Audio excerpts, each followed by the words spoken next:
వైశ్యులు తల్లిపైన నమ్మకం ఉండే వాళ్ళందరూ కూడా పెనుగండకొచ్చి తల్లిని దర్శనం చేసుకుంటారు. అది ఈరోజు ఈ తల్లి అని చెప్పి కూడా మీకు తెలియజేస్తున్నా.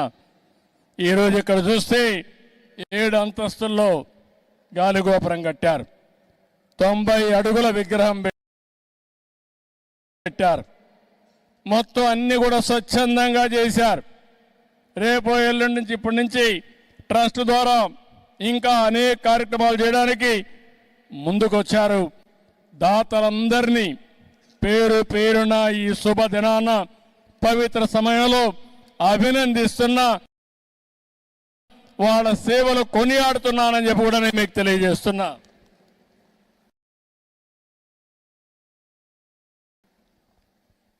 ఇవన్నీ కూడా ఈరోజు మనం ఒక్క విషయం గుర్తుపెట్టుకోవాల్సిన అవసరం ఉంది. ఆర్య వయస్సులు కూడా ఒక్క నిమిషం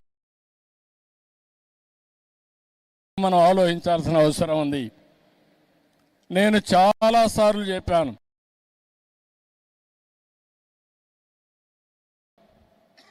సమాజంలో కష్టపడి పని చేసేవారు, తెలివితేటలతో పనిచేసేవారు ఆర్య వయస్సులు. నీతి నిజాయితీగా వ్యాపారం చేస్తారు. తెల్లవారి నుంచి సాయంత్రం వరకు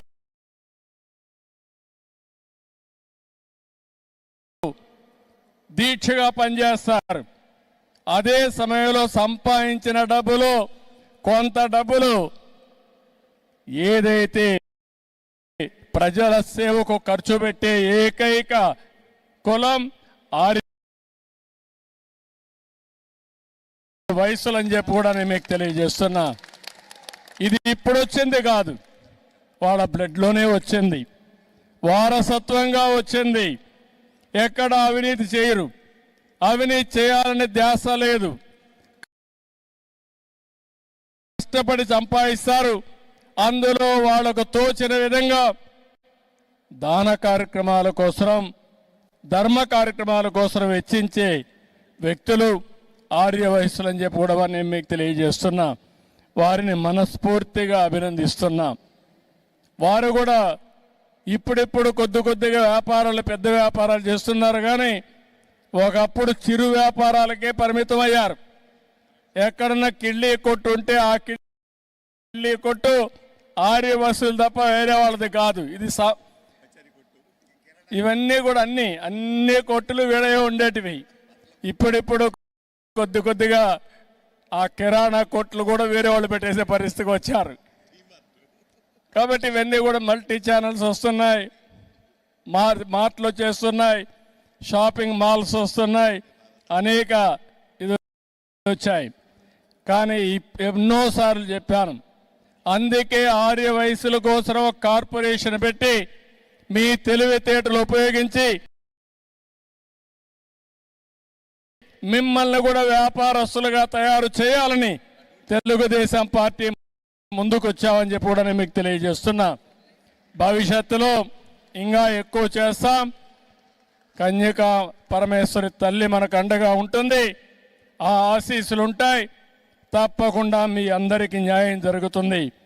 ఈరోజు ఈ తల్లి దయ వల్ల నిన్న నేను వాట్సాప్ గవర్నెన్స్ పెట్టాను. అంటే మీరు ఏ ఆఫీసుకు పోయే పని లేదు.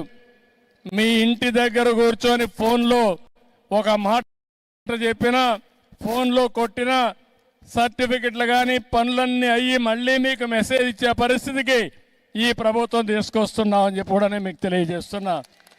నా ఆలోచన ఒకటే, ఎవ్వరికి ఇబ్బంది రాకూడదు.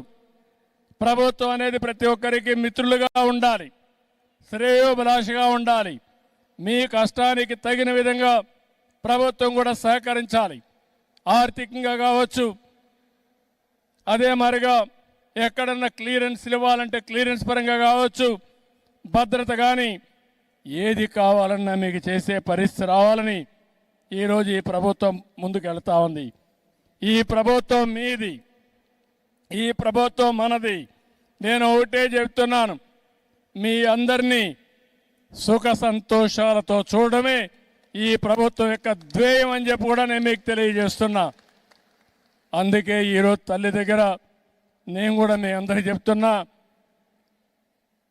2047కి ఒక విజన్ తయారు చేసుకున్నాం.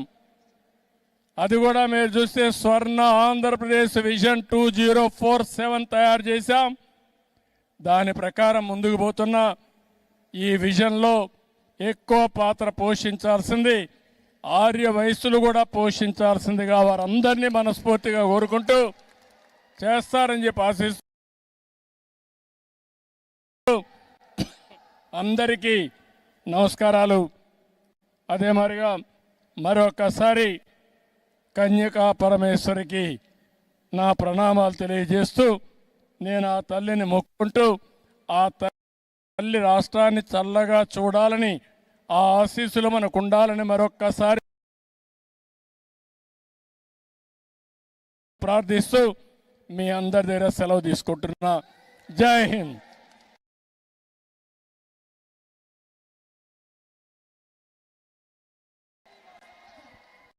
సార్, ముఖ్యమంత్రి చంద్రబాబు నాయుడు గారు ఈరోజు ఇక్కడికి వచ్చింది మన ఎంటైర్ కులానికి చాలా సౌభాగ్యమని నేను భావిస్తున్నాను. మన టీజీ భరత్ గారు ఇక్కడికి వచ్చినారు, వాళ్ళకి ధన్యవాదాలు.